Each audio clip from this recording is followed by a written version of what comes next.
Assalamualaikum warahmatullahi wabarakatuh.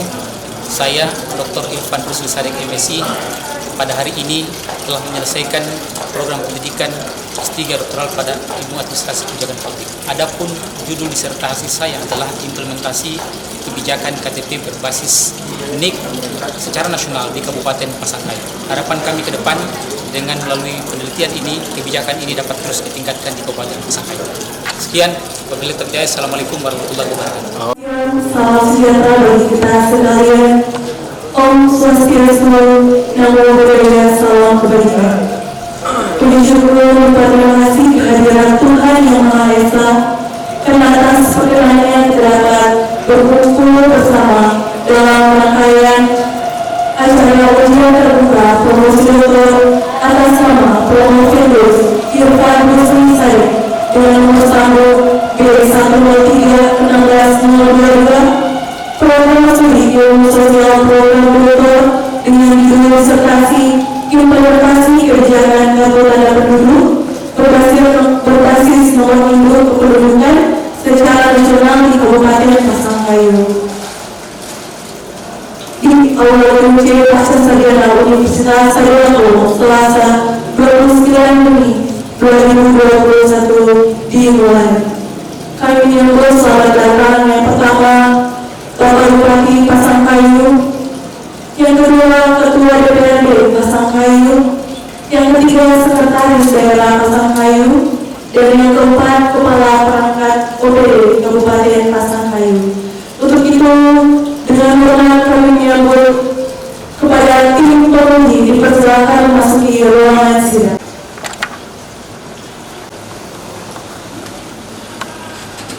Sidang terbuka promosi doktor akan dipimpin oleh pimpinan sidang. Dengan hormat saya sebutkan namanya Bapak Profesor Dr. Muhammad Khairul MSI. Waktu tepat kami persilakan. Sekalian, Bismillahirrahmanirrahim. Assalamualaikum warahmatullahi wabarakatuh. Salam sejahtera buat kita semua dan selamat siang. Dengan memohon ridho Allah Subhanahu wa Ta'ala, Tuhan Yang Maha Esa, maka pada kesempatan sidang promosi kali ini saya buka secara resmi. Bismillahirrahmanirrahim.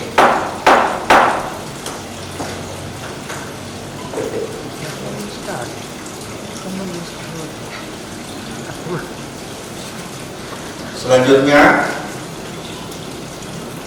sebelum ke seluruh rangkaian promosi, perkenankan pada kesempatan pertama saya ingin menyapa seluruh hadirin,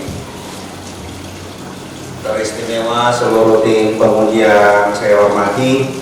Di tengah-tengah kita ada guru kami semua, Al-Mukarram Bapak Profesor Haji Jurai. Semoga sehat-sehat, Bro. Juga hadir di tengah-tengah kita semua tamu istimewa kami dari Pasangkayu. Kami mendengar ada tadi Bapak Bupati Pasangkayu, ada juga Ketua DPRD Pasangkayu, ada Sekretaris Daerah dan seluruh OPD yang ada dan berkenan hadir pada kesempatan siang hari ini. Terima kasih Bapak-Bapak yang terhormat telah berkenan menghadiri sidang promosi pada kesempatan siang hari ini. Teristimewa juga secara online penguji eksternal yang membersamai kita semua,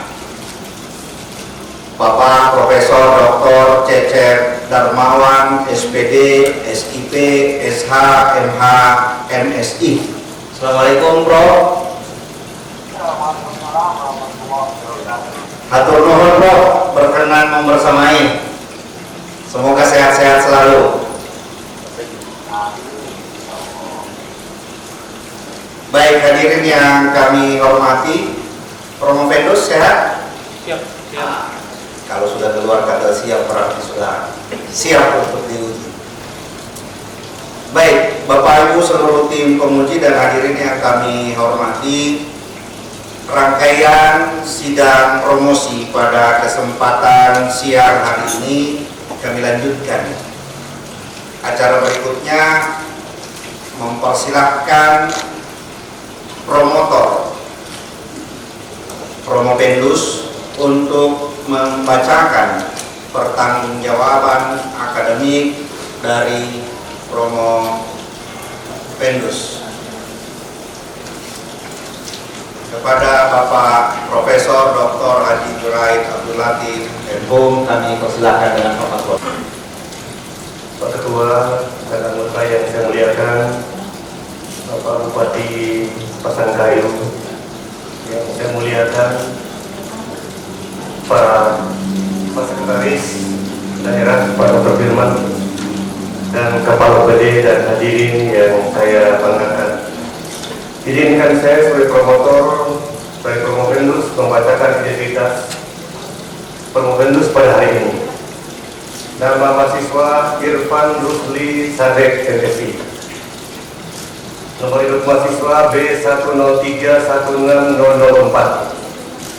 Program studi Ilmu Sosial Program Doktor. Konsentrasi Administrasi Publik.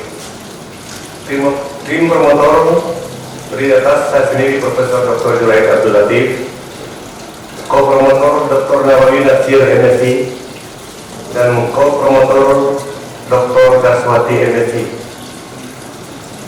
Dewan Penguji yang pertama Bapak Profesor Dr. Muhammad Khairil MSI, Sekretaris Dr. Siti Khairia Ahsan MSI, dan penguji promotor saya sendiri Profesor Juraid Abdul Latif. Penguji eksternal Profesor Dr. Cetep Darmawan SPD SIP SH MH MSI. Penguji Dr. Haji Abdul Jaya MSI. Penguji co-promotor Dr. Nawawi Nasir MSI. Penguji co-promotor Dr. Daswati MSI. Penguji terdiri atas Dr. Nur Aisyah Ambo MSI. Penguji Dr. Abdul Rifai MSI. Dan penguji Dr. Irwan Waris MSI. Assalamualaikum warahmatullahi wabarakatuh. Yang terhormat Ketua dan Sekretaris Sidang Ujian Terbuka, penguji eksternal dan para penguji internal ujian terbuka program Doktor Pasca Sarjana Universitas hadirin yang berbahagia. Dengan penuh rasa syukur kepada Allah Subhanahu wa Ta'ala, perkenankan kami atas nama promotor menyampaikan pertanggungjawaban akademik Saudara Irfan Rusli Sadek, nomor induk mahasiswa B103160002 pada program studi Doktor Ilmu Sosial konsentrasi Administrasi Publik. Promopendus telah melakukan penelitian untuk disertasi dengan judul Implementasi Kebijakan Kartu Tanda Penduduk berbasis nomor induk kependudukan di Kabupaten Pasangkayu. Penelitian ini di bawah bimbingan saya sendiri sebagai promotor dan co-promotor Dr. Nawawi Nasir MSI dan co-promotor 2 Dr. Daswati MSI. Tim penguji yang saya hormati, sidang ujian terbuka ini merupakan kelanjutan dari proses studi dan bimbingan yang telah dilalui Promopendus selama mengikuti program pendidikan doktor sejak tahun ajaran 2016-2017. Naskah disertasi dalam sidang ini merupakan penyempurnaan dari naskah sebelumnya yang telah dikonsultasikan kembali pada tim promotor dengan perhatikan saran dari berbagai pihak yang terkait. Setelah memperhatikan gagasan, semangat dan ketekunan Promopendus selama ini, tim promotor mempunyai alasan yang cukup kuat untuk meminta disertasi Promopendus sebagai sebuah karya ilmiah yang layak dijadikan dasar bagi pemberian gelar doktor. Oleh sebab itu kami tim promotor memandang bahwa Promopendus layak diajukan ke hadapan sidang disertasi yang sangat berwibawa ini untuk diuji lebih lanjut sesuai dengan tradisi dan norma akademik yang berlaku di Universitas Lampung. Rekan-rekan kami atas nama tim promotor terlebih dahulu menyampaikan riwayat sebagaimana telah saya bacakan tadi. Promopendus dilahirkan di Sumbu Minasa, Kabupaten Goa pada tanggal 17 September 1974 sebagai anak ke-8 dari 8 bersaudara dari ayah M. Rusli Sadek Daeng Ngepte almarhum dan Ibu Kowasa Daeng Ganyu. Profendus menyelesaikan pendidikan sekolah dasar tahun 86 dan SDN 3 pada SDN 3 Sumbu Binasa. Sekolah menengah pertama pada SMP 1 Sumbu Binasa tahun 89 dan selanjutnya lulus sekolah menengah atas tahun 92 di SMA 199 Sumbu Binasa. Selanjutnya Profendus melanjutkan pendidikan pada sekolah kedinasan Diploma 3 yaitu Sekolah Tinggi Pemerintahan Dalam Negeri STPLN di Jatinangor, Bandung dan lulus pada tahun 95. Lalu Profendus ditugaskan di pemerintahan Kabupaten Majene, Provinsi Sulawesi Barat. Ketika tahun bertugas pada tahun 98, Profendus mendapat kesempatan melanjutkan pendidikan S1 pada Institut Ilmu Pemerintahan IIP Jakarta dan lulus pada tahun 2000. Pada tahun 2001, Profendus kembali mendapatkan kesempatan melanjutkan pendidikan jenjang S2 pada Logika Ilmu Politik Universitas Indonesia di Jakarta dan lulus pada tahun 2004. Pada tahun 2007, Profendus pindah tugas dari kantor Gubernur Sulawesi Barat ke pemerintah Kabupaten Pasangkayu. Adapun riwayat jabatan sebagai berikut: tahun 2004 diangkat dari Kasubag Humas dan Protokol Pemprov Sulawesi Barat. 2007 diangkat dari Camat Barat Kabupaten Pasangkayu. 2011 diangkat dari Kepala Bagian Organisasi Sekretariat Daerah Kabupaten Pasangkayu. 2017 diangkat dari Kepala Bagian Humas dan Protokol. Tahun 2016 diangkat dari Kepala Dinas Kependudukan dan Pencatatan Sipil. Tahun 2019 diangkat dari Asisten Bidang Administrasi Umum Sekretariat Daerah Kabupaten Pasangkayu. Sampai sekarang dengan pangkat golongan terakhir Pembina Utama Muda golongan 4C. Pada tahun 2002, Profendus menikah dengan Nahidah Eskom MAP dan telah kami 3 orang anak putra putri yang bernama Muhalif Alwan Sadek 18 tahun, Aulia Mutia Sadek 12 tahun dan Ali Fatih Gazi Sadek 4 tahun. Pada tahun 2018, Profendus melanjutkan studi pada program studi ilmu sosial, program doktor, konsentrasi administrasi publik. Namun dalam perjalanan studinya karena kesibukan sebagai ASN, Profendus pernah cuti akademik selama 1 semester, sehingga hari ini baru dapat kami mengantarkan Profendus menuju sidang terbuka ini untuk mempertanggungjawabkan tugas akhirnya. Di penguji yang mulia, cara tersebut penelitian ini berbeda dengan penelitian sebelumnya, baik lokasi maupun objek penelitian. Sebagai hasil penelitian telah diterbitkan di Jurnal of Asian Multicultural Research of Economy and Management Study volume 2 nomor 3 tahun 2001 tanggal 24 Mei 2001. Dengan demikian dapat dikatakan bahwa penelitian ini telah memiliki originalitas dan dapat bertanggungjawabkan secara ilmiah serta memiliki prospek pengembangan keilmuan di masa akan datang. Dalam penelitian ini peneliti mendapatkan hal baru bahwa komitmen sangat dibutuhkan sebagai aspek baru yang melengkapi ke-6 aspek yang telah ada. Uniknya, bahwa aspek tahun ini hadir di semua aspek untuk memberikan daya dorong dan yang kuat kepada implementator untuk memiliki penerimaan yang kuat, loyalitas, kedekatan dan kepercayaan terhadap program kebijakan KTP berbasis LIK di kecamatan.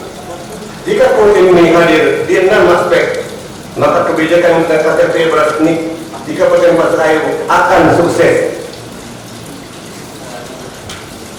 Pada akhirnya, melalui forum sidang yang berbawa ini, kami tim promotor menyampaikan terima kasih dan penghargaan yang tinggi atas kepercayaan dan diberikan oleh Rektor Dr. Lapo untuk membimbing Profendus selanjutnya. Perkanan kami mengantarkan Profendus untuk diuji dan dinilai sebagaimana mestinya pada sidang ujian yang kedua ini, yang mempunyai hak dan wewenang untuk penuh untuk mengambil keputusan akhir. Adapun keputusan yang diambil oleh sidang, kami dan akan menerimanya sebagai hasil pertimbangan yang bijaksana sesuai dengan norma dan etika akademik yang dilindungi oleh ketentuan akademik dan kesehinggian yang berlaku di perguruan tinggi. Sekian, wassalamualaikum warahmatullahi wabarakatuh. Abdul Latif Menkum atas pembacaan pertanggungjawaban akademik. Melangkah pada acara berikutnya atas permohonan saudara, maka pada hari ini saudara akan mengikuti ujian promosi doktoral dengan judul penelitian implementasi kebijakan kartu tanda penduduk berbasis nomor induk kependudukan secara nasional di Kabupaten Pasangkayu. Kami persilahkan Sekretaris Penguji untuk membacakan surat keputusan berkaitan dengan ujian pada hari ini. Saya persilahkan Ibu Dr. Siti Khairia Ahsan. Keputusan sidang menetapkan surat keputusan dari Direktur Pasca Sarjana yang kami hormati Mahapelajar Profesor Dr. Muhammad Khair MSc, yang kami hormati Mahapelajar Profesor Dr. Muhammad Darmawan SPD, SPP, SK, MH, MSc, yang kami hormati Mahapelajar Profesor Dr. Direk Abdul Latif Menkum, yang kami hormati yang terpelajar Dr. Haji Abu Cahaya MSc, yang kami hormati yang terpelajar Dr. Daswati MSc, yang kami hormati yang terpelajar Dr. Nawawi Nasir MSc, yang kami hormati yang terpelajar Dr. Abdul Faid MSc, yang kami hormati yang terpelajar Dr. Raisa Ambo MSc, yang kami hormati yang terpelajar Dr. Irwan Maris MSc, dan yang kami banggakan Bapak Irfan Rusli dan para hadirin yang kami hormati. Keputusan Direktur Pasca Sarjana Universitas Tadulako nomor 3074-UN-4-KM-2021 tentang penetapan panitia ujian terbuka disertasi mahasiswa program studi ilmu sosial program doktor Pasca Sarjana Universitas Tadulako. Direktur Pasca Sarjana Universitas Tadulako membaca dan seterusnya, menimbang dan seterusnya, mengingat dan seterusnya, memutuskan, menetapkan pertama, mahasiswa peserta ujian disertasi di bawah ini nama Irfan Rusli Sadek, Stambuk B10316-022, program studi ilmu sosial program doktor, judul disertasi implementasi kebijakan kartu tanda penduduk atau KTP berbasis nomor induk kependudukan NIK secara nasional di Kabupaten Pasangkayu. Panitia pelaksana Profesor Dr. Muhammad Khair MSc, Ketua Sidang, Dr. Siti Khairia Ahsan MSc, Sekretaris, Profesor Dr. Cecep Darmawan SPD, SPP, SK, MH, MSc, penguji tamu, selamat datang Prof. Dr. Haji Abu Cahaya MSc, penguji anggota, Profesor Dr. Direk Abdul Latif Menkum, promotor, Dr. Daswati MSc, promotor, Dr. Nawawi Nasir MSc, promotor, Dr. Abdul Faid MSc, penguji anggota, Dr. Raisa Ambo MSc, penguji anggota, Dr. Irwan Maris MSc, penguji anggota. Kedua dan seterusnya. Ketiga, pelaksanaan ujian terbuka secara offline sesuai protokol kesehatan COVID-19.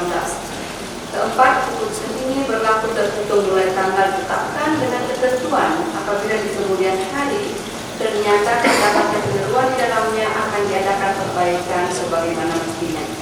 Ditetapkan di Palu pada tanggal 16 Juni 2021, Direktur Pasca Sarjana Universitas Tadulako Profesor Dr. Insinyur Haji Ahmad Ansari MSc, IT Engineering, tembusan kepada yang terhormat Rektor Universitas Tadulako Dr. Siti Khairia Ahsan MSc. Selanjutnya, sebelum mempersilahkan Promopendus untuk memaparkan materi ataupun bahkan presentasi pada sidang promosi ini, izinkan saya mengingat dan mengenang kebaikan sahabat dan teman-teman Pasangkayu, khususnya pasca kami kena musibah gempa di kota ini. Melalui Pak Irfan, di malam hari kami 2 mobil berangkat meninggalkan Palu kira-kira hari ke-7 pasca gempa, dan di rumah beliau lah beliau menerima kami, memberikan makan, bahkan bensin. Terima kasih atas segala kebaikan Pak Irfan. Baik, selanjutnya kami mempersilahkan Promovendus untuk memaparkan ringkasan hasil penelitian disertasi paling lama 10 menit, kalau bisa di bawah itu kami memaklumi. Silakan Pak. Assalamualaikum warahmatullahi wabarakatuh. Waalaikumsalam warahmatullahi wabarakatuh. Selamat sore, salam sejahtera untuk kita semua. Pertama-tama izinkan saya, Dewan Penguji yang mulia serta seluruh hadirin, untuk mengajak menyampaikan puji syukur kehadirat Allah Subhanahu wa Ta'ala pada sore hari ini yang merupakan hari bahagia bagi kami, perkenankan untuk bisa hadir mengikuti ujian promosi terbuka. Salam dan selawat tak lupa kita kirimkan kepada junjungan kita baginda Muhammad sallallahu alaihi wasallam.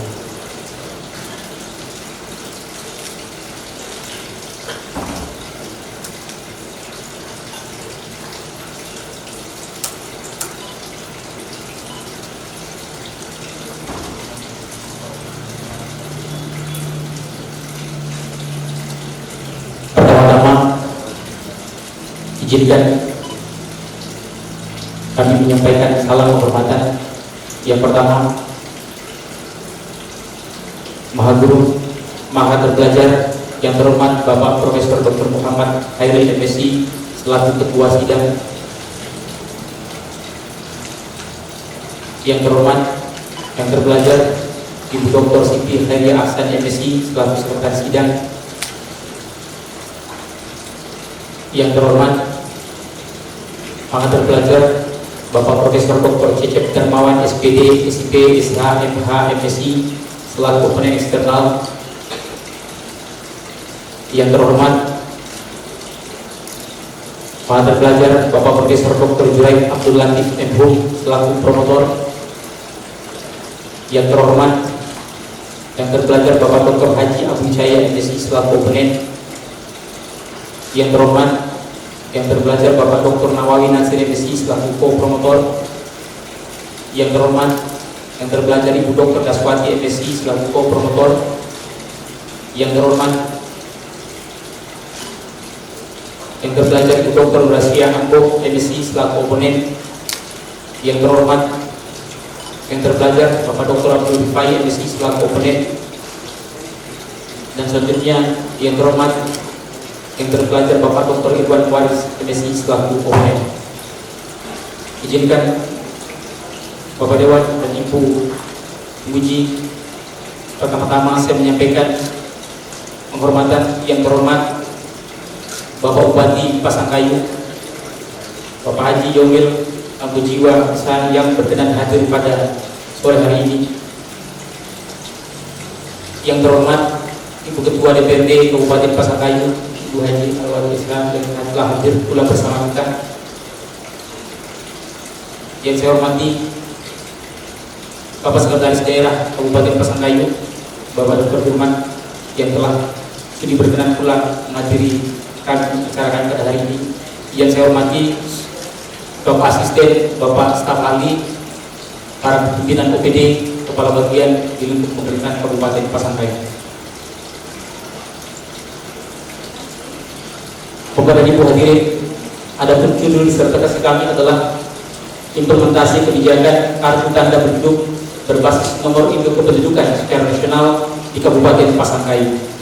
Adapun yang melatar belakangi kenapa kami mengangkat judul penelitian ini adalah yang pertama, KTP elektronik adalah merupakan babak baru pengelolaan administrasi kependudukan. Jika pada masa era sebelumnya KTP dikelola secara manual dan parsial, maka dengan KTP elektronik dikelola secara elektronik dan terintegral. Terintegral artinya terkoneksi antara satu administrasi dengan administrasi yang lain, dan terintegral antara seluruh data kependudukan administrasi kependudukan di seluruh wilayah Indonesia. Latar belakang kedua adalah pada tahun 2018 Kementerian Dalam Negeri merilis data 26 kabupaten kota yang masuk ke dalam zona merah yang tidak mencapai target perekaman KTP elektronik. Salah satu dari 26 kabupaten itu adalah Kabupaten Pasangkayu. sejak diterapkan pada tahun 2012 hingga 2017, 5 tahun, capaian perekaman KTP elektronik baru mencapai angka 50, tidak mencapai 85% dan hanya berada pada angka 55%. Selanjutnya, latar belakang ketiga, ada beberapa keluhan yang sering terdengar di masyarakat. Yang pertama adalah antrian yang cukup panjang, yang kedua peralatan yang sering mengalami kerusakan, yang ketiga gangguan jaringan atau tidak stabil yang menyebabkan layanan terhenti di kecamatan, yang keempat ketiadaan kepastian waktu pencetakan KTP di mana tidak ada pemberitahuan kepada masyarakat jika perekamannya bermasalah, yang kelima distribusi KTP yang tercetak tidak tertib. Selanjutnya rumusan masalah. Problem statement adalah implementasi kebijakan KTP berbasis nomor induk kependudukan secara nasional di Kabupaten Pasangkayu belum optimal. Problem berikutnya adalah bagaimana implementasi kebijakan tanda penduduk berbasis nomor induk kependudukan secara nasional di Kabupaten Pasangkayu. Tujuan penelitian adalah untuk menganalisis implementasi kebijakan kartu tanda penduduk berbasis nomor induk kependudukan secara nasional di Kabupaten Pasangkayu. Model pendekatan yang digunakan oleh peneliti adalah menggunakan model pendekatan berbasis kebijakan Van der Waals yang memformulasikan 6 faktor yang mempengaruhi implementasi kebijakan. Adapun faktor formulasi dari 6 faktor tersebut, yang pertama adalah standar dan sasaran kebijakan, kedua adalah sumber daya kebijakan, ketiga karakteristik organisasi pelaksana, keempat komunikasi, kelima disposisi atau sikap pelaksana, keenam lingkungan sosial, ekonomi dan politik. Adapun kerangka pemikiran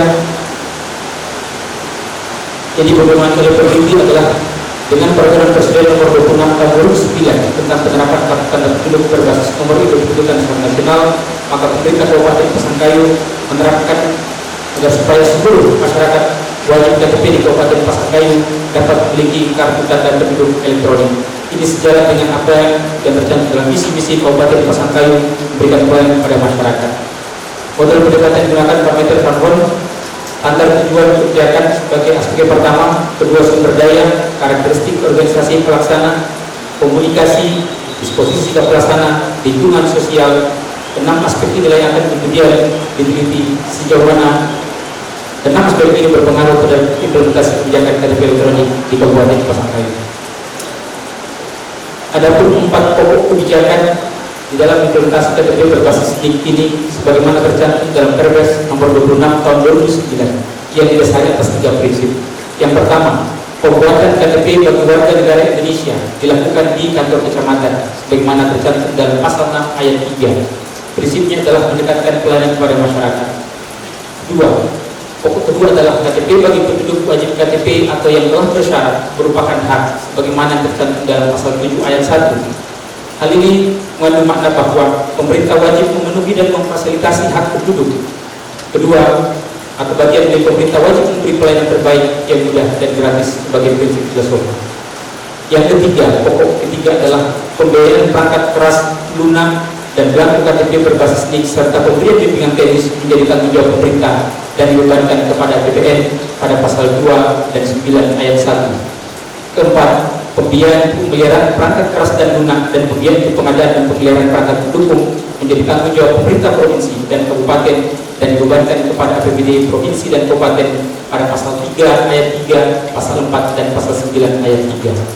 Pokok kebijakan ketiga tempat dilandasi oleh prinsip gotong royong. Selanjutnya, hasil penelitian menunjukkan bahwa dari 6 faktor yang mempengaruhi implementasi KTP berbasis NIK di Pasangkayu, 4 faktor sudah bekerja baik, yaitu standar dan sasaran kebijakan, karakteristik organisasi, komunikasi, dan disposisi sikap pelaksana. Ada 2 faktor lainnya yang belum berkinerja baik, yaitu sumber daya lingkungan, dan lingkungan sosial, ekonomi, politik yang belum berkinerja baik. Aspek pertama, standar dan sasaran kebijakan. Pada pemahaman implementator terhadap sasaran standar dan sasaran kebijakan, hasil penelitian menunjukkan bahwa implementator telah memahami dengan baik 4 pokok standar sasaran kebijakan bagaimana hasil wawancara yang dikemukakan oleh peneliti. Pemahaman yang baik ini diperoleh melalui pelaksanaan BIMTEK yang mendahului sebelum rekrutmen mereka, kemudian ada buku satu sebagai buku panduan bagi implementer, dan juga peran dari seorang supervisor yang menjadi penyambung antara Dukcapil sebagai pengambil kebijakan teknis dengan pelaksana teknis di lapangan kecamatan. Supervisor ini menjadi jembatan komunikasi yang cukup baik sehingga pemahaman terhadap standar dan saran kebijakan berjalan dengan baik. Selanjutnya, penilaian terhadap standar sasaran kebijakan sangat realistis. Ini dilihat dari yang pertama, pelayanan KTP di kecamatan pada tahun pertama ternyata mampu mencapai 55%. Kemudian kedua, masyarakat sangat terbantu dengan kebijakan ini dan berharap bisa terus berlanjut. Karakteristik organisasi. Yang pertama, SOP terdistribusi dengan baik. SOP sejak pelaksanaan BIMTEK telah diberikan pemahaman tentang materi SOP kepada para implementer yang akan melaksanakan tugas di kecamatan. Kemudian juga melalui buku pegangan panduan ini pun diperjelas dan menjadi pegangan para implementer di kecamatan. Sehingga kemudian pemahaman terhadap SOP ini sangat baik dilakukan oleh para implementer pelayanan di tingkat kecamatan. Kedua, pembagian tugas atau fragmentasi. Organisasi pelayanan KTP di kecamatan ini sangat sederhana dan sangat teknis sifatnya, sehingga pembagian tugasnya sangat jelas dan tidak membingungkan para implementer di lapangan. Aspek disposisi sikap pelaksana. Yang pertama, implementer sangat mematuhi peraturan standar dan pelayanan SOP. Ini dari hasil wawancara dan data yang ditemukan oleh peneliti bahwa sangat jarang sekali kalian menemukan keluhan masyarakat tentang sikap pelayanan yang dilakukan oleh para implementer di kecamatan. Keluhan lebih banyak kepada persoalan peralatan dan juga persoalan jaringan. Kemudian kedua, sikap pelaksana dalam hal mengimplementasikan kebijakan ini terbukti dapat mencapai realisasikan tujuan dan berdampak pada kebijakan ini sangat dibutuhkan oleh masyarakat. Ada hal yang cukup perlu peneliti kemukakan pada kesempatan ini, bahwa ada pendapat ketua yang cukup mengena pada persoalan ini, yaitu satu, mengangkat implementer yang berdedikasi. Pelaksanaan BIMTEK di awal yang tadi dibukakan ini sangat mempengaruhi daripada sikap disposisi para pelaksana, sehingga mereka berdedikasi dan sangat loyal kepada kebijakan ini. Kemudian kedua, manipulasi insentif. Walaupun jumlah kecil dengan memberi insentif kepada petugas kecamatan, tetapi paling tidak ini telah memberikan sesuatu semangat dorongan kepada para pelaksana di kecamatan, sehingga mereka bersemangat untuk melaksanakan tugas pelayanan di kecamatan. Adapun dari aspek komunikasi, sangat mudah mendapatkan informasi. Kemudahan ini dapat dilihat dari pelaksanaan sosialisasi yang dilakukan secara berkala, kemudian pelaksanaan rakor bulanan yang dilakukan secara tertib, kemudian monitoring evaluasi mingguan yang dilakukan oleh para supervisor, dan juga komunikasi yang dilakukan secara tertulis, surat menyurat dari dinas kepada camat yang cukup lancar dan berjalan dengan baik. Kemudian yang kedua, hal yang penting mendukung komunikasi ini, bahwa di samping tim pelayanan kecamatan pelayanan KTP di kecamatan, Dukcapil juga membentuk atau melibatkan stakeholder lain dengan membentuk DKKP KTP, yaitu tim kerja pendukung implementasi KTP yang terdiri dari para tokoh elit atau figur terkemuka di kecamatan seperti para camat, sekda, kemudian Kapolsek dan Koramil, serta didukung pula oleh statistik dan Kapus Dipuskesmas.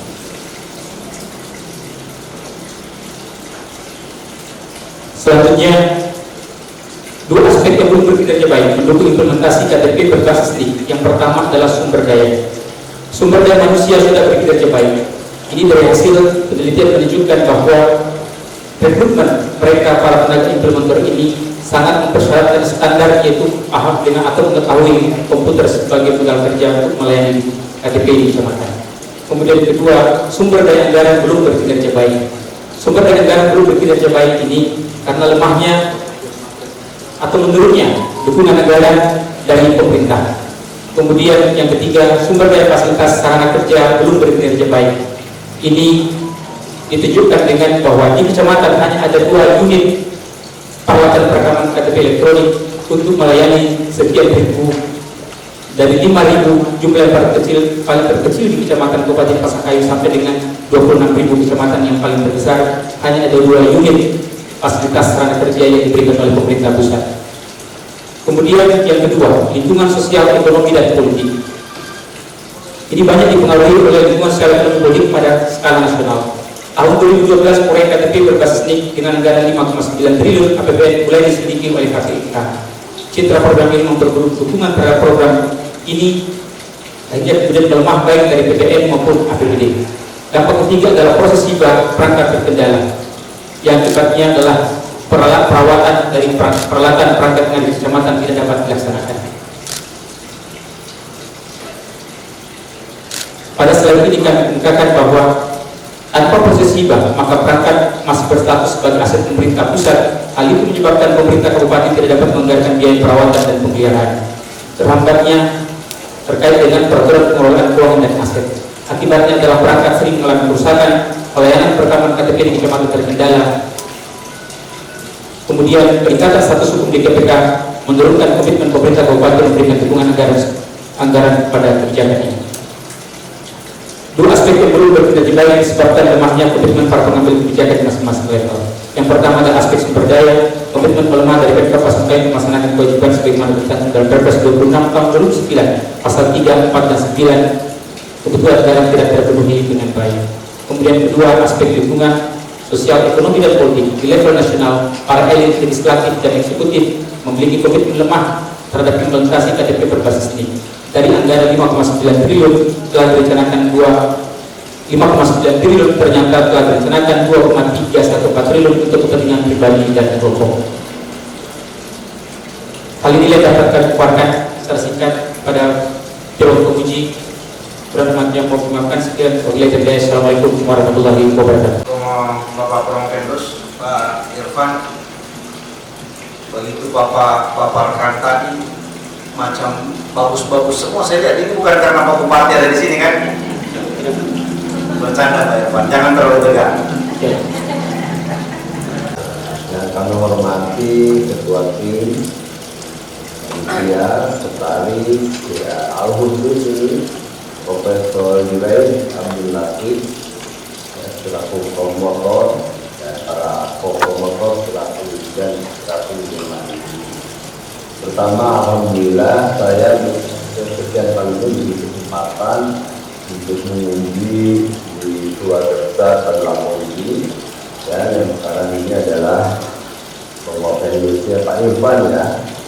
Nah, Pak Irfan, jadi apa yang dipaparkan oleh saudara ini kaitan dengan IKTP.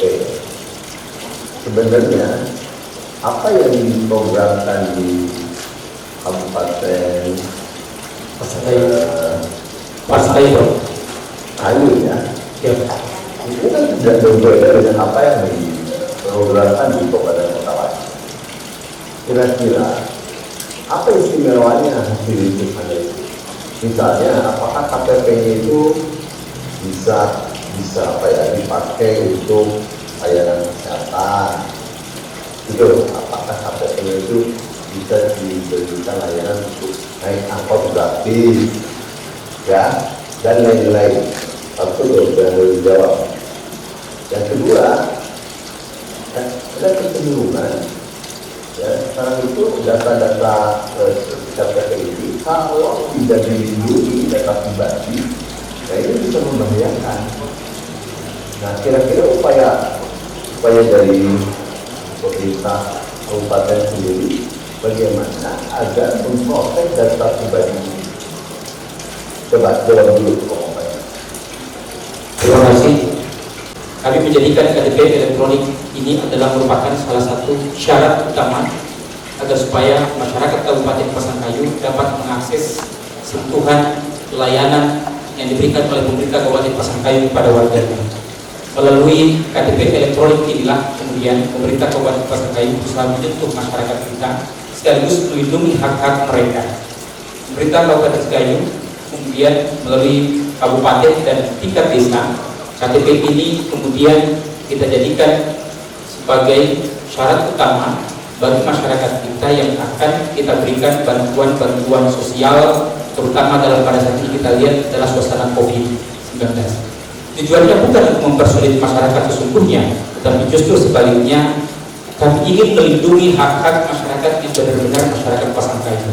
Sehingga dengan demikian penggunaan KTP elektronik ini akan menguji adanya niat orang tertentu untuk menyalahgunakan segala macam bantuan hanya kepada orang tertentu, kelompoknya saja yang tidak tepat sasaran atau tidak berhak untuk mendapatkan hal tersebut.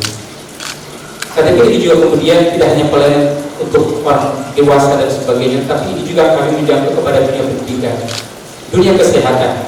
Di Kabupaten Pasangkayu ada namanya program Asmar Prof, yaitu program pelayanan kesehatan kabupaten sampai ke desa-desa terpencil di dusun. Kabupaten menginstruksikan kepada Dukcapil bersama dengan Kadis Kesehatan bagi masyarakat kami memiliki masyarakat terpencil, yaitu suku Bindi yang belum tersentuh layanan sosial kependudukan.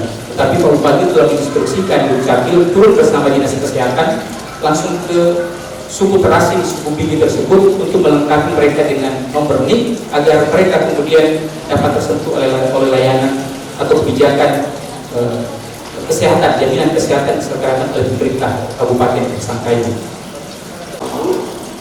Apakah Kabupaten Pasangkayu ini lebih unggul dibanding dengan kabupaten kota yang lain? Dengan kabupaten yang lain, maka sesungguhnya dapat kami katakan bahwa Kabupaten Pasangkayu tidak lebih unggul pula dengan kabupaten yang lain. Kenapa? Karena penyelenggaraan administrasi kependudukan, pengelolaan KTP ini dilakukan secara integral dan dikomandoi oleh Kementerian Dalam Negeri. Pelaksanaannya secara terpusat dalam sebuah sistem yang terintegral, sehingga pengelolaan KTP administrasi kependudukan itu langsung dibawa instruksi dari Kementerian Dalam Negeri, sehingga dengan demikian di Dukcapil di kabupaten kota itu melaksanakan perintah yang sama, mendasari aturan yang sama, karena memang Pak Prof untuk melindungi data penduduk, maka pemerintah pusat telah berpikir bahwa kalau ini diserahkan kepada pemerintah lokal, pemerintah daerah, maka ini cukup berbahaya karena bisa saja hal ini disalahgunakan pada saat momen tertentu bisa pilkada dan sebagainya. Sehingga dapat kami katakan bahwa untuk pengelolaan administrasi kependudukan di Kabupaten Pasangkayu sama halnya dengan kabupaten kota yang lain, Pak Prof. Cuma mungkin yang membedakan adalah bagaimana kami memanfaatkan KTP berbasis NIK tadi untuk mengupayakan agar supaya masyarakat kita yang berhak dan bersyarat mendapatkan berbagai bantuan melalui line objek kami itu bisa terakomodir dengan kebijakan kabupaten tadi. Kalau membaca gelar Prof ini luar biasa panjangnya, Prof. Baik, selanjutnya kami persilakan penguji berikutnya. Kalau penguji eksternal tadi tidak ada batas waktu dan cepat, saya yakin penguji internal ini lebih cepat lagi. Kepada Bapak Dr. Haji Abu Cahaya MSI kami persilakan dalam waktu yang sangat singkat. Alhamdulillah, ya, pada hari ini Pak Irfan sudah maju sebagai yang terakhir bonus doktor dalam rangka untuk menyelesaikan partai ini. Berdasarkan apa yang telah disampaikan tadi dalam pemaparan Pak Irfan itu menyampaikan bahwa implementasi kebijakan kartu tanda penduduk KTP berbasis nomor induk kependudukan ini secara nasional di Kabupaten Pasangkayu belum optimal. Saya ingin mendapatkan informasi dari Pak Irfan mengenai tentang kenapa belum optimal. Silakan. Persoalan sumber daya ada 3 aspek yang kita kaji di dalamnya. Aspek yang pertama adalah sumber daya manusia. Kalau sumber daya manusia ini sudah bekerja baik, tetapi ada 2 komponen lain, yaitu sumber daya anggaran dan fasilitas yang belum bekerja baik. Kebijakan KTP elektronik ini adalah sebuah kebijakan yang bersandar betul dengan atau sangat bergantung kepada perangkat dan perangkat lunak maupun perangkat keras, dan juga terkait dengan persoalan anggaran. Jika kedua sumber daya ini kemudian mengalami kendala, maka akan menyebabkan kebijakan ini sebagaimana kata Pak Menteri Pankon bahwa sumber daya anggaran ini sangat menentukan sukses tidaknya kebijakan prioritas berjalan. Kita lihat bahwa dari hasil data maupun wawancara yang dilakukan oleh peneliti, yang dikeluhkan oleh masyarakat itu adalah persoalan antrian yang sangat panjang. Ketika mereka telah antri yang panjang, mereka kadang mendapatkan penyampaian bahwa tidak bisa dilayani karena alat rusak atau kemudian jaringan terganggu. Alat rusak dan jaringan terganggu ini disebabkan karena perbandingan antara jumlah alat yang ada di kecamatan yang hanya 2 unit saja melayani setiap 1.000 orang. Paling terkecil di Kabupaten Pasangkayu kecamatannya adalah berpenduduk memiliki wajib KTP 5.000 lebih, yang paling besar kota Pasangkayu 26.000 lebih. 2 alat ini harus terpaksa bekerja secara keras dan di waktu yang cukup lama sehingga menyebabkan alat ini sering mengalami kerusakan.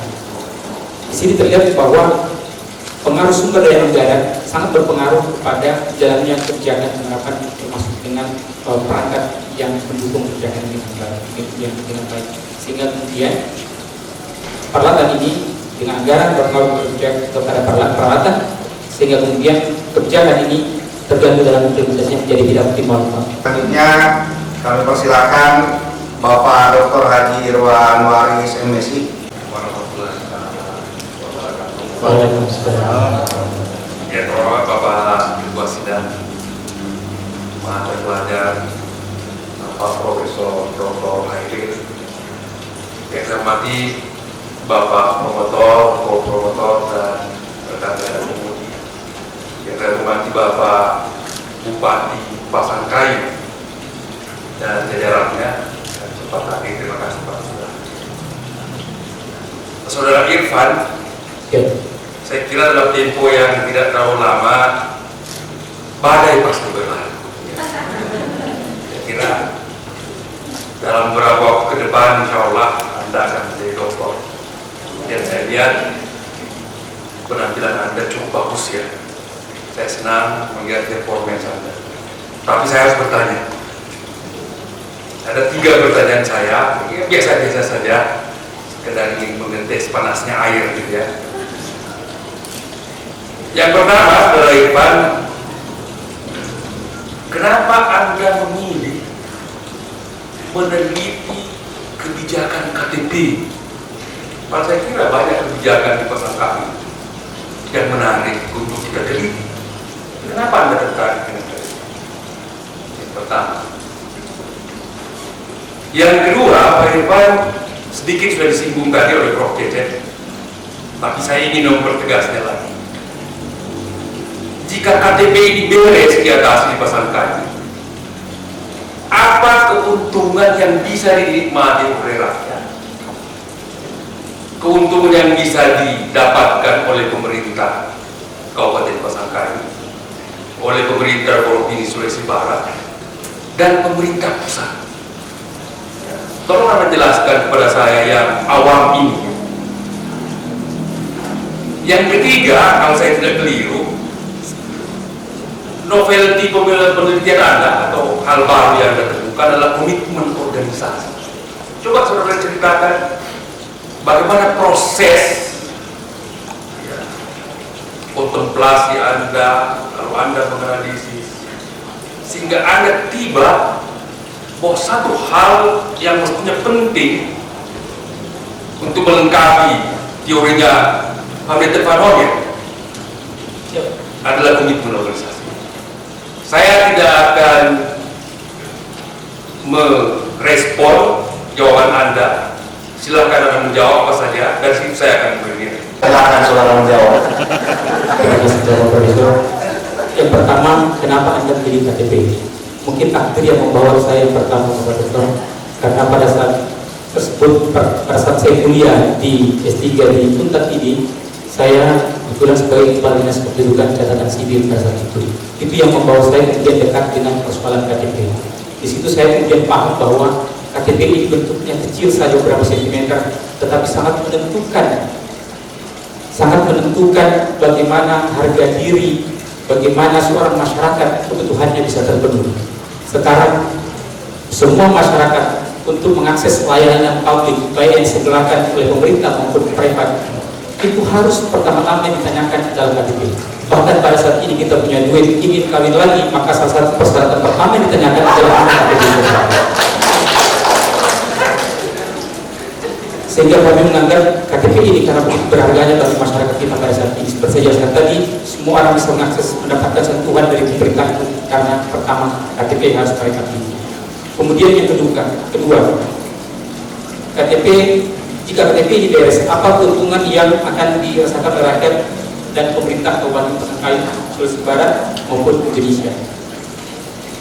Jika KTP ini beres, Bapak Dewan Penguji, kami katakan bahwa justru walaupun kebijakan sebenarnya settingannya adalah top down, tetapi untuk kepentingan rakyat, bagi rakyat yang telah memiliki KTP dan betul-betul ini adalah pengakuan sah dari negara bahwa dia telah penduduk di suatu wilayah, di suatu desa misalnya, maka dengan modal KTP tersebut ketika dirinya bersyarat untuk mendapatkan bantuan, maka dengan itu ini menjadi jaminan bagi dirinya bahwa pemerintah desa harus memberikan bantuan langsung tunai misalnya kepada dirinya.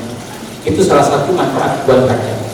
Tapi kalau ini tidak ada, Pak, masih seperti tahun dulu KTP bisa dibuat di mana saja. Bahkan saya pernah memiliki 4 KTP di Makassar, di Goa, di Majene, kemudian saat saya kuliah di Jakarta, saat bersamaan saya punya 4 KTP. Ini tentu akan membuat kebijakan KTP dan orang bisa saja saya mengambil hak orang padahal saya bukan penduduk di situ yang sebenarnya. Jadi dengan melalui KTP ini, maka rakyat sendiri akan terlindungi kepentingannya dalam mendapatkan perlindungan dari pemerintah. Bagaimana dengan pemerintah sendiri? Pemerintah tentu dengan KTP berbasis elektronik ini, maka data kependudukan kita akan lebih real dan valid. Artinya pemerintah akan mempunyai kesempatan lebih optimal untuk merancang sebuah pelaksanaan pembangunan yang efektif, efisien, dan betul-betul menyentuh masyarakat wilayah. Karena, dan sebagai contoh mungkin mohon izin Bapak, dalam persoalan ajang pilkada saja, kalau KTP ini tidak ada, dulu kita sering, ketika KTP ini belum ada, maka banyak orang yang kemudian bukan penduduk situ bisa memilih di tempat itu, diletakkan dari tempat lain karena KTP tidak menjadi syarat. Oleh karena itu, dengan adanya KTP, maka ini akan melindungi masyarakat sendiri dan pemerintah dalam mengeluarkan kebijakan akan lebih efisien, efektif, dan itu tujuan kebijakan akan lebih bisa tercapai dengan baik. Kemudian ketiga, loyalty atau komitmen organisasi. Kenapa kami sampai ke komitmen organisasi ini? Dari 2 aspek yang tidak terpenuhi dari 6 aspek ini, yaitu sumber daya, kemudian juga persoalan lingkungan sosial, ekonomi, dan politik. 2 aspek ini kemudian menyebabkan munculnya keluhan-keluhan masyarakat seperti yang saya katakan tadi, yaitu antrian yang panjang, kemudian gangguan jaringan, peralatan yang sering mengalami kerusakan. Ini semua bermuara dari persoalan 2 aspek tadi. KTP yang merupakan program kebijakan top down. Kemudian muncul pada tanggal 12 temuan dari KPK bahwa ini adalah bermasalah. Efeknya sangat luar biasa, Bapak Dewan Penguji. Ini kemudian melunturkan komitmen pemerintah kabupaten. Karena komitmen itu sendiri terdiri dari rasa memiliki, kemudian kepercayaan, menerima nilai-nilai dari kebijakan itu sendiri. Ini kemudian menjadi luntur dari pemerintah kabupaten dan tidak bisa kita salahkan. Karena mereka melihat bahwa kebijakan ini yang telah diprogram dari pusat, ternyata 45% dari anggaran 59 triliun itu justru digunakan oleh kelompok tertentu untuk kepentingan dirinya, yang tadinya ini untuk kepentingan rakyat, tetapi ternyata untuk kepentingan satu atau kantong kelompok elit yang ada di pusat. Ini kemudian meruntuhkan semangat dari pemerintah daerah dan kabupaten, termasuk Pasangkayu.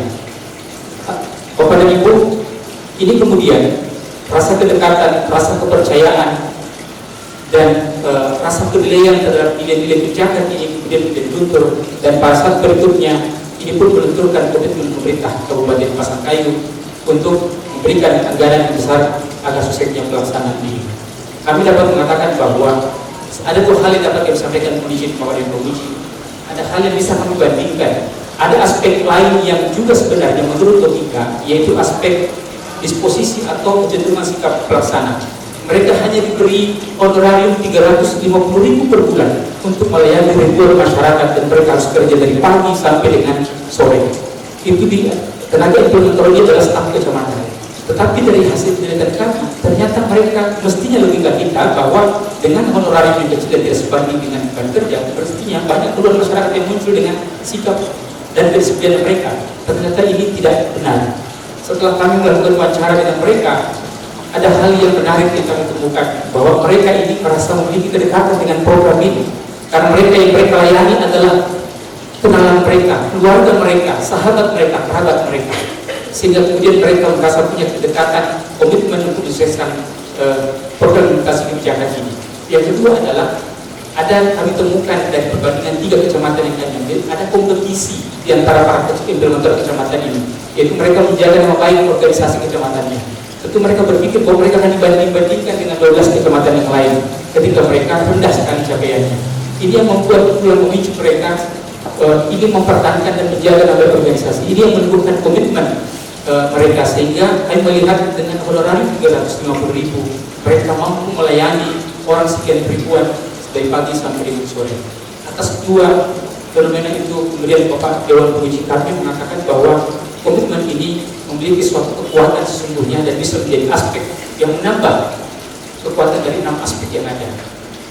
Komitmen ini akan salah satu keunikannya adalah bisa hadir di semua 6 aspek itu untuk memberikan dorongan penguatan kepada seluruh implementer yang melaksanakan di 6 aspek itu. Dan kami punya keyakinan seandainya 6 aspek dan semua implementer yang melaksanakan di 6 aspek itu memiliki komitmen yang kuat, maka insya Allah pelaksanaan kebijakan KTP berbasis NIM ini akan mencapai target sebagaimana diharapkan oleh Kementerian Dalam Negeri. Pernyataan contoh tadi, berarti kalau mau kawin lagi harus kasih lihat KTP Pak Irfan. Ya Prof, karena semua sekarang sudah terintegrasi sistem di KUA Kementerian Agama dengan kependudukan sudah terintegrasi. Kalau begitu KTP akan saya simpan baik-baik Pak. Terima kasih.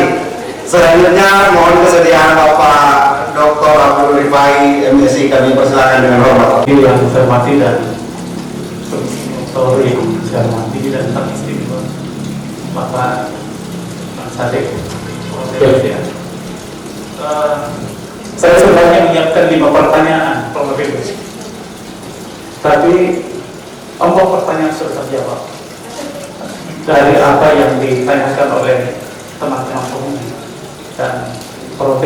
tadi sudah menjawab dengan sesuai dengan apa juga yang saya inginkan. Pertanyaan saya adalah bahwa pada aspek sosial, ekonomi, budaya, dan politik, menurut Promopendus tadi bahwa itu besar sekali pengaruhnya, bahkan belum tercapai menurut hasil penelitian Promopendus. Kemudian secara nasional bahwa memang ini juga berpengaruh. Pertanyaan saya adalah, apakah tidak ada nilai-nilai kearifan lokal yang bisa mempengaruhi implementasi kebijakan KTP berbasis NIM? KTP elektronik ini, bagaimana yang kami sampaikan sebelumnya, tingkat ketergantungannya terhadap ketersediaan perangkat yang memadai serta jaringan yang baik memang merupakan suatu syarat utama, karena memang kebijakan ini berbasis pada IT, yaitu teknologi komunikasi. Inilah yang kemudian menjadi ciri KTP elektronik berbeda dengan era sebelumnya, sehingga memang pengaruh ini dari aspek sosial, ekonomi, budaya, politik nasional tadi itu kemudian melemahkan perangkat maupun kondisi pelayanan perekaman di kecamatan. Seperti yang Bapak tanyakan kemudian, apakah tidak ada nilai-nilai kearifan lokal yang kemudian bisa mengurangi dampak daripada aspek ini? Kami melihat bahwa kearifan lokal itu muncul dari kepedulian pemerintah Kabupaten Pasangkayu dalam hal melibatkan semua sektor, seperti yang kami katakan tadi kepada Bapak, bahwa di samping ada tim pelayanan kecamatan, KTP yang beranggotakan 7 orang, ini terus dicapai kemudian membentuk pula tim kerja pendukung penerapan KTP elektronik yang beranggotakan tokoh masyarakat dan juga beberapa pejabat-pejabat berpengaruh di tingkat kecamatan, camat, sekcam, kapolsek, kemudian dan ramil, para kepala desa dan kepala dusun, dilibatkan dalam tim ini tujuannya adalah untuk memberikan dukungan kepada kerja dari tim pelayanan KTP kecamatan. Tim ini sangat efektif sekali untuk mendukung dan mensosialisasikan kepada masyarakat serta mobilisasi masyarakat untuk datang ke pelayanan di tingkat kecamatan untuk mengakses pelayanan KTP tersebut. Sehingga dengan demikian terkadang bahwa pada suatu ketika jadwal terkendala untuk suatu dusun, kemudian harus dipindahkan ke dusun yang lain, maka melalui bantuan tim pendukung kerja ini, kemudian itu bisa berjalan dengan baik karena mereka kemudian mobilisasi masyarakat, memberikan penyadaran dan mobilisasi pengaturan jadwal selanjutnya. Sehingga dengan demikian keterlambatan pelayanan pada hari yang lalu itu bisa terkejar dengan komunikasi yang baik dengan melibatkan kearifan lokal, tokoh-tokoh lokal yang ada dalam di tiap kecamatan. Dengan hormat Bapak Dr. Nawawi Natsir MSI. Selama ini kita dalam hal bimbingan penulisan disertasi, saya kira pada hari ini saudara Promobentus mempertahankan apa yang saudara tulis. Yang pertama atau pertanyaan saya hanya satu, mengapa data kependudukan di Indonesia dan terkhusus saya kira di tempat penelitian saudara itu selalu berbeda antara data yang ada di Capil, data yang ada di kecamatan, data yang ada di KPU, data yang di instansi yang lain. Yang kemudian mengapa tidak ada data agar pemerintah daerah sangat mudah mengambil sebuah kebijakan ketika tersedia data. Tahun ini yang tamat TK itu sekian, pemerintah daerah harus siapkan bangku SD sekian, ya kan seperti itu. Nah data-data itu ya, kenapa tidak dibuat data yang seperti itu? Silakan saudara Promobentus. Jadi berbasis elektronik ini merupakan sebuah perubahan besar terhadap pengelolaan administrasi kependudukan kita. Namun ada satu yang sangat menghambat sekali di lapangan yang kita temui hasil penelitian, yaitu sosial, itu karakter masyarakat kita yang belum siap menerima pelayanan KTP berbasis elektronik. Dan saya kira ini pun menjadi tantangan yang ditemui oleh penyelenggaraan sistem pemerintahan berbasis elektronik. Masih banyak masyarakat kita ketika KTP elektronik diterapkan, mereka masih hidup pada zaman dahulu kala. Sebagai contohnya Bapak dari Ujian juga katakan seperti ini. KTP elektronik ini justru hadir untuk mewujudkan data tunggal tersebut melalui adanya nomor induk kependudukan yang unik, khas dan tunggal tadi. Tetapi yang menjadi pekerjaan berat KTP pada saat ini adalah banyak sisa-sisa data KTP yang melalui yang masih manual itu yang masih ada dalam server kita. Masyarakat kita sebagai contoh belum bisa membedakan antara namanya Samsudin dengan Syamsuddin. Langsung kami bawa ke praktis menunjuk bahwa ketika dia mengakses layanan di Capil, ditanya oleh petugas, Pak, nama Anda siapa? Mana dokumen tak? Mohon maaf, saya lupa bawa dokumen, saya dari Jawa, 100 kilo dari Kisangkayu. Tapi nama Anda siapa? Samsudin. Tuliskan Pak, kita tulis begitu dituliskan Pak, ditulis S-Y-A-M, sudah betul begini Pak? Betul, ternyata salah Pak. Di dokumen dia yang lain itu adalah S-A-M Sudin, bukan Syamsuddin. Data-data ganda, data-data yang banyak bermasalah inilah kemudian yang banyak menyebabkan data tidak valid atau tidak ada keseragaman data di tingkat kabupaten. Oleh karena itu, inilah pekerjaan dari KTP berbasis ini dengan melakukan pembersihan dari data-data yang ganda tadi. Kemudian kedua yang paling sering dibetulkan adalah data Capil dengan statistik. Ada perbedaan yang dalam hal pendataan penduduk antara Capil dengan statistik. Kalau statistik, dia menggunakan data yang betul-betul, jadi misalnya komunikasi. Kalau saya punya anak 8, maka yang didata di Capil ada benar-benar 8. Meskipun 4 anak saya sekarang pendidikan di Jogja, pendidikan di Makassar, maka itu semua terdata kan ada di dalam kakak saya. Kalau statistik, metode statistik yang dia data dalam berapa anak saya yang tinggal dengan saya di Kota Pasangkayu saat ini. Jika 4 yang hidup dengan saya, maka 4 yang dicatat dengan saya. Karena kalau dicatat lagi 8, maka akan double dengan di Jogja yang didata saya tadi di sana. Oleh karena itu, data statistik dengan data Capil kadang-kadang memang tidak mungkin. Dan ini yang dibayangkan ke depan ketika KTP berbasis ini berhasil diterapkan, maka data tunggal tadi akan bisa terwujud. Syamsuddin dengan Samsudin ya. Ya Pak. Yang pakai NG di belakang tidak ada contoh itu Pak. Samsung ada juga. Ada lagi yang aneh Pak Prof, mohon izin. Saya pernah mendapatkan yang dicapai Pak, orang dewasa datang dia minta itu. Makanya jangan berulang. Kasih tahu seperti itu Pak. Kecuali KTP penting. Selanjutnya mohon maaf ini gara-gara contohnya Promopendus ini yang kawin lagi dan lain-lain, saya gagal fokus. Yang harusnya menjadi penanya berikutnya itu adalah Ibu Dr. Raja Nuraisa Ambo MSI, akhirnya ke Paribay. Sekarang saya persilakan Ibu Dr. Raja Nuraisa Ambo MSI. Bapak Profesor Dr. Hairil. Kemudian yang saya hormati juga adalah Bapak yang mata pelajar Profesor lain, juga kepada Pak Bupati, Pak Sekda, kemudian seluruh OPD Pasangkayu yang hadir pada hari ini. Semoga dengan kehadiran beliau ini semua adalah merupakan promosi untuk S3 Ilmu Sosial Politik Universitas Sosial Universitas Ternate. Amin. Amin. Baik, Promopendus, Pak Irfan yang saya banggakan, selamat sudah di tahap promosi. Tadi setelah Bapak presentasikan, yang saya stressing adalah salah satu alasan kenapa Bapak mengambil judul ini, yaitu adalah bahwa targetnya tidak tercapai. Kemudian itu adalah salah satu masalah, ya, masalah di dalam penelitian yang Bapak temukan.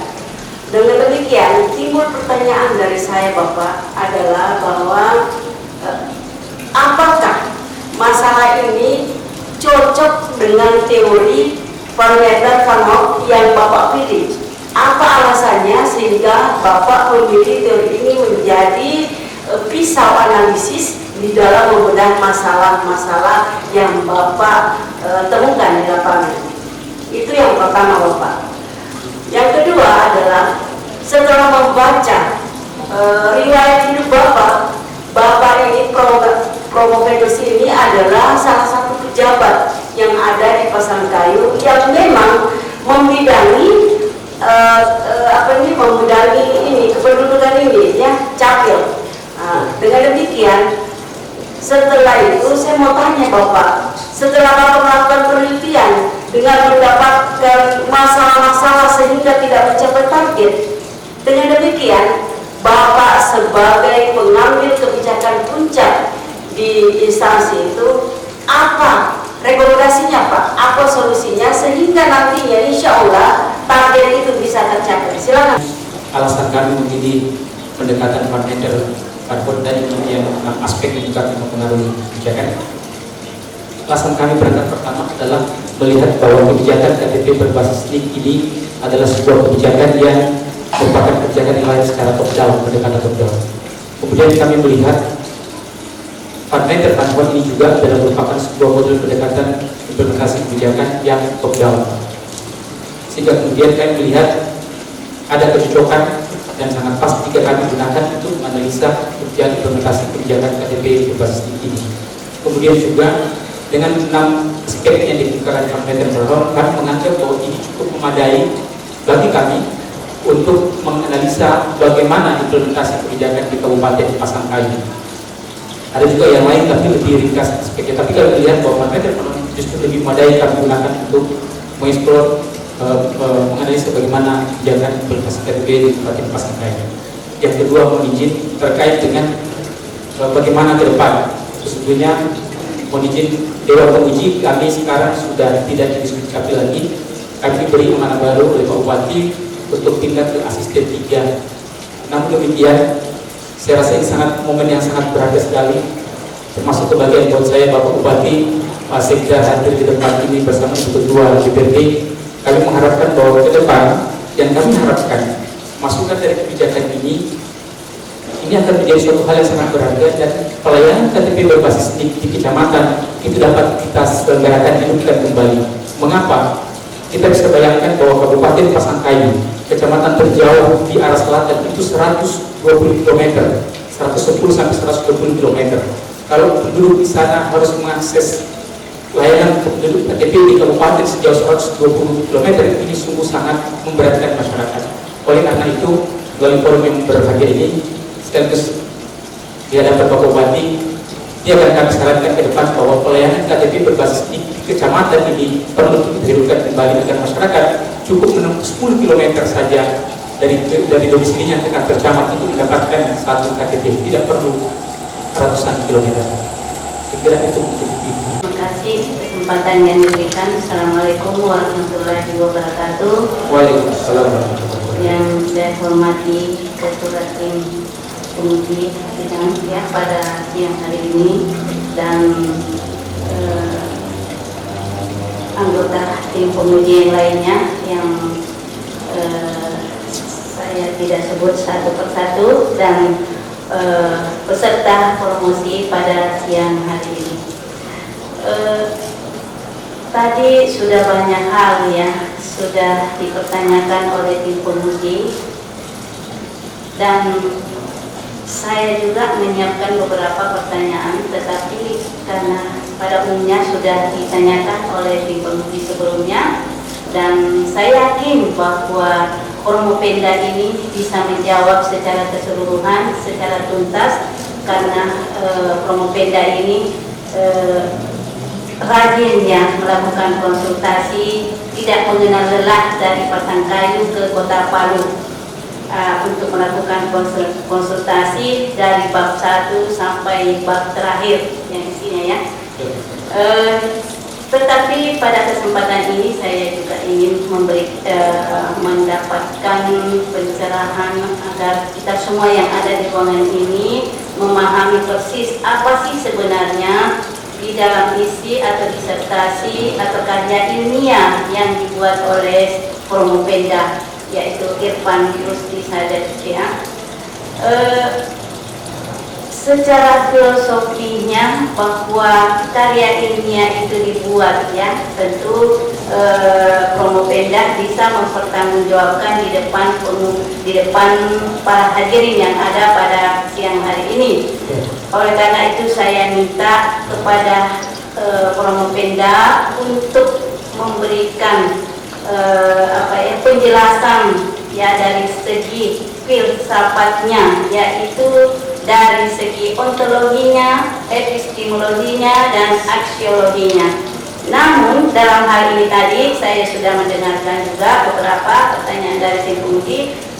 Formopenda sudah menjawab ya, dari ketiga ada dua ya yang sudah kelihatannya sudah dijawab, apa dan mengapa dan bagaimana sehingga Novalti itu muncul, semuanya sudah dijawab tadi. Tetapi yang saya belum mendengarkan bagaimana proses ya yang Pak atau Formopenda lakukan sehingga muncul karya ilmiah ini seperti dalam hal ini disertasi yang ada di depan setiap penguji. Silakan Pak.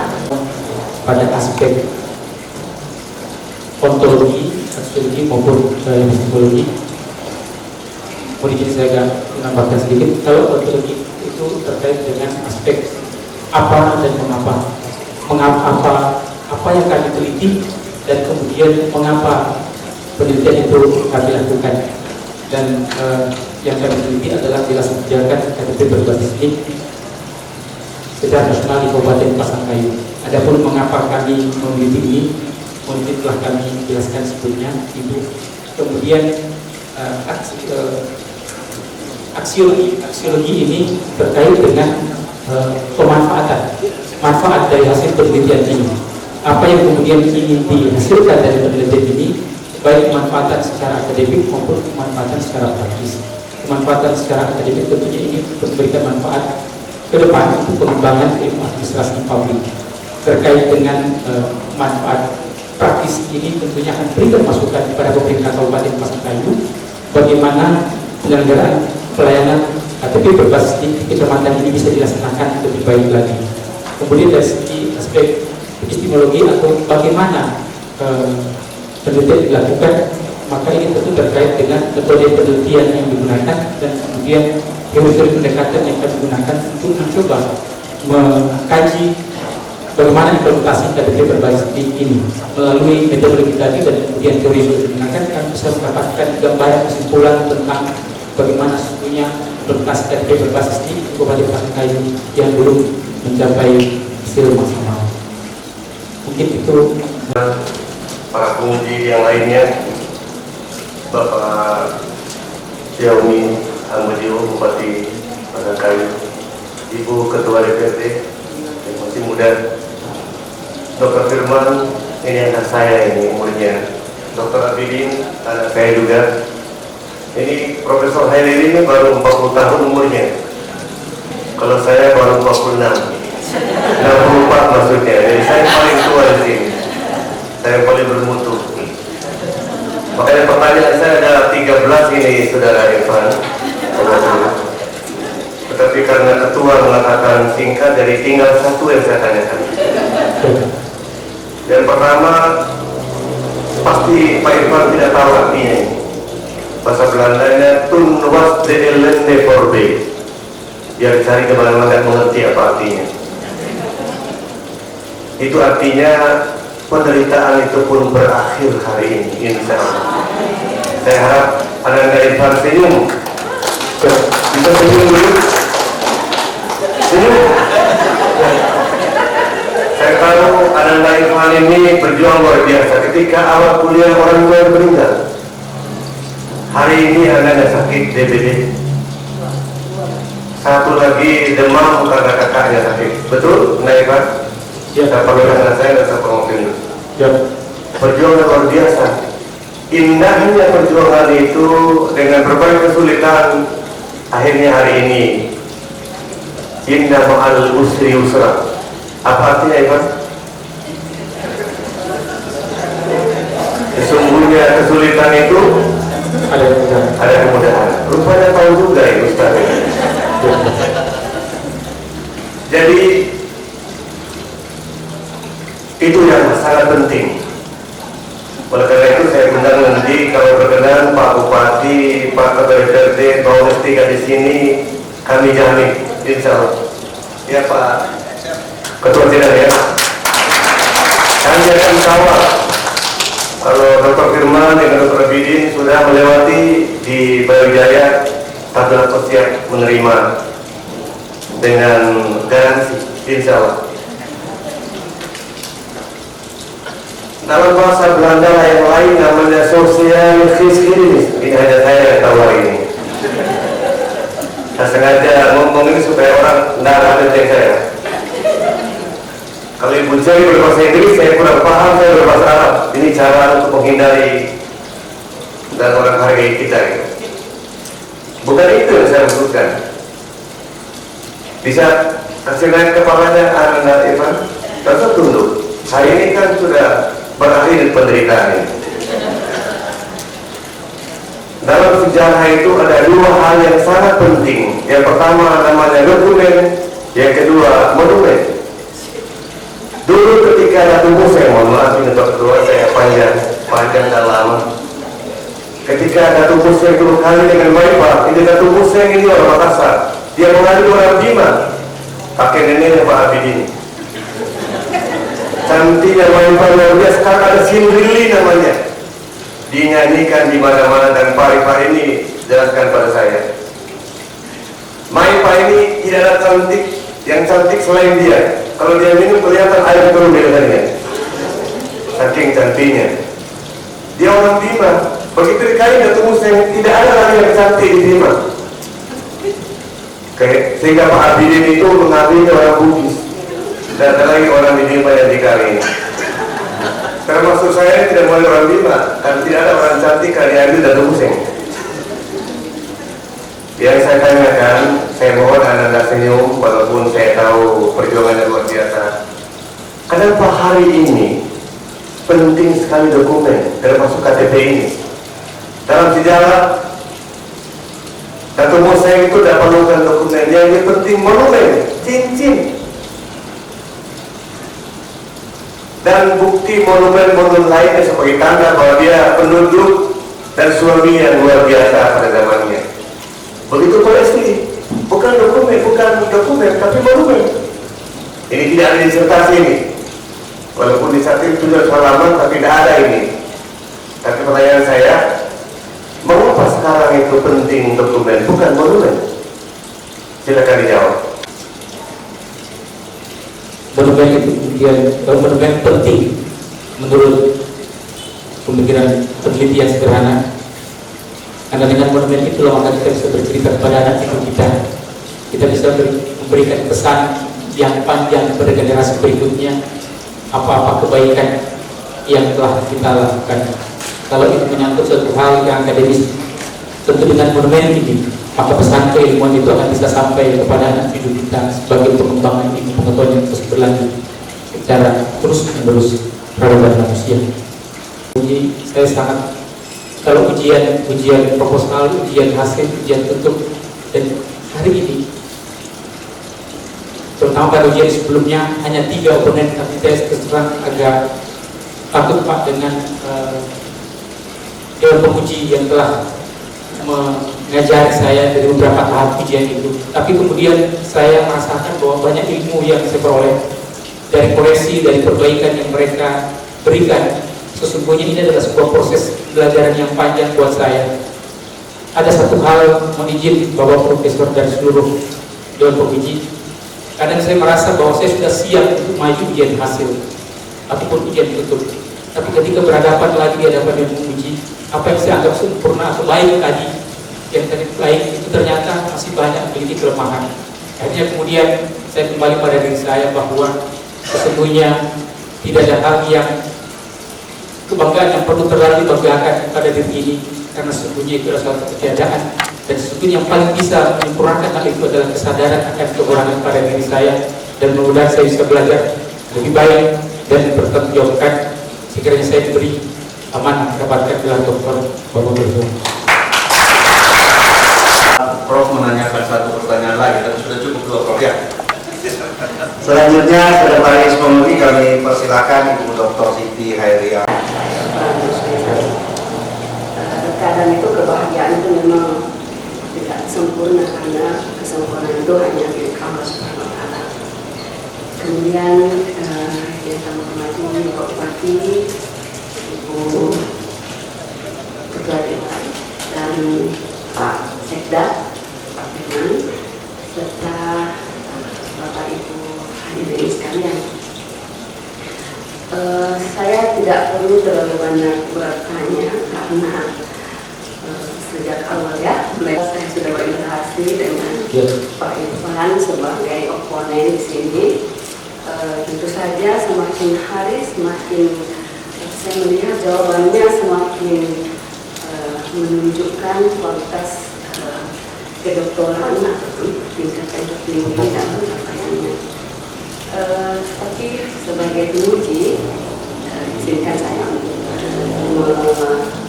memberi satu pertanyaan. Begitu banyak kebijakan-kebijakan yang terkait dengan administrasi kependudukan. Ya. Salah satunya itu bagaimana konsep menjemput bola. Saya kira pelaksanaan daripada administrasi kependudukan ini seluruh Indonesia itu memang kurang lebih hampir sama ya, hampir sama, karena kita memang berada pada karakter dan budaya yang sama, dan pelaksanaannya itu secara integral dan terintegrasi. Nah, bagaimana Bapak menyikapi konsep jemput bola ini di Kabupaten Pasangkayu? Silakan Pak.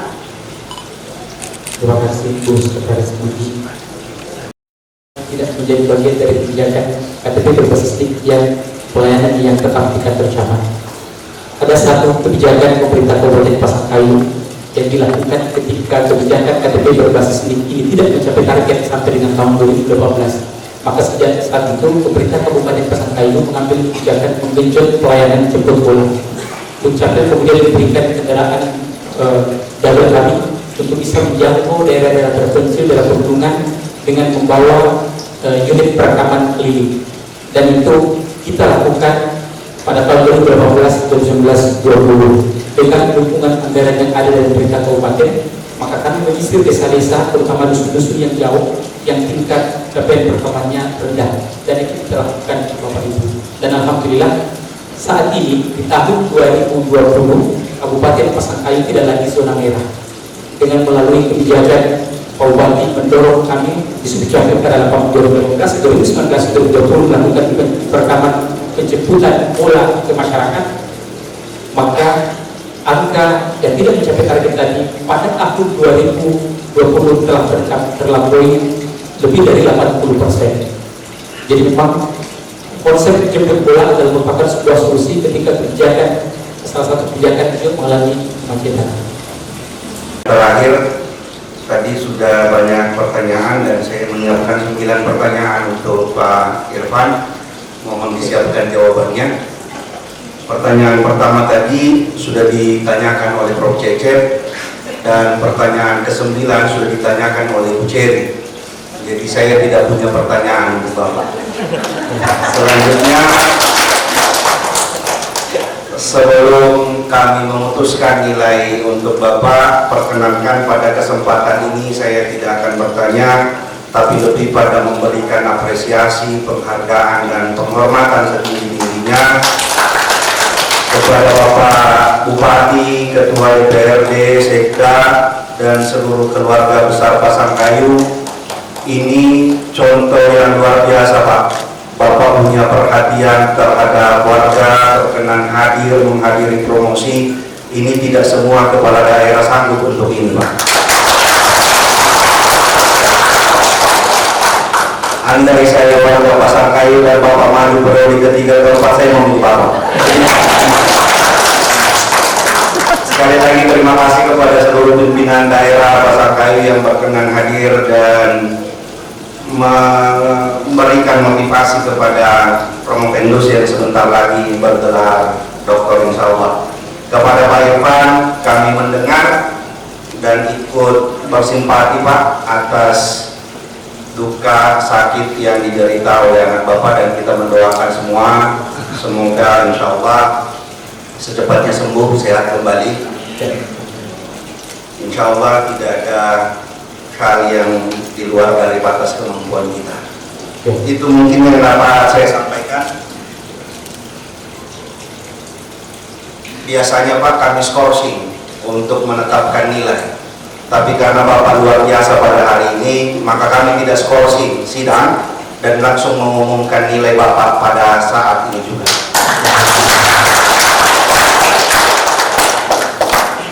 Dengan melihat seluruh nilai yang diberikan oleh tim penguji pada ujian sidang promosi hari ini, ditetapkan bahwa nilai yang diberikan oleh penguji total 880,125 atau rata-rata 88,01 setara dengan nilai A. Dan hasil IPK keseluruhan Bapak adalah 3,95.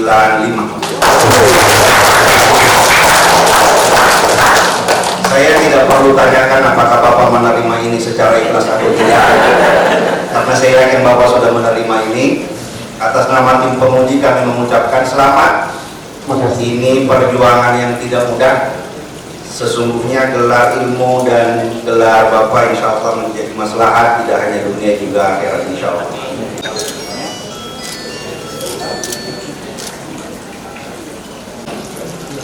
Prosesi selanjutnya adalah kita akan melakukan pelantikan, dan kami mohon seluruh tim penguji untuk berkenan berdiri, juga hadirin sekalian. Sejenak kita hening dan mendengarkan prosesi ini.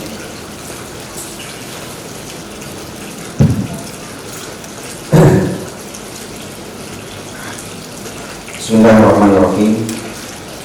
Saya Ketua Panitia Ujian Doktoral Profesor Dr. Muhammad Khairil MSI melantik Saudara Irfan Rusli Sarik menjadi doktor dalam bidang ilmu sosial konsentrasi administrasi publik.